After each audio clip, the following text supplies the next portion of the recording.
Ingat pa ako naghahanap sa'yo eh. Wala ka bang napapansin sa paligid natin?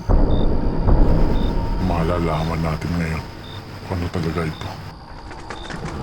Ito na pala tandaan na sinasabi ni Ingkong Buhay.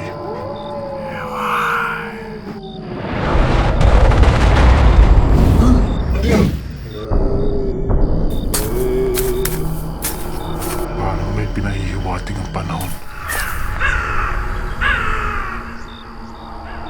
Nakakatakot na. Tumigil ka nga dyan. Pati tuloy ako kinakabahan sa iyo eh. Ano kasing gagawin natin dyan sa loob?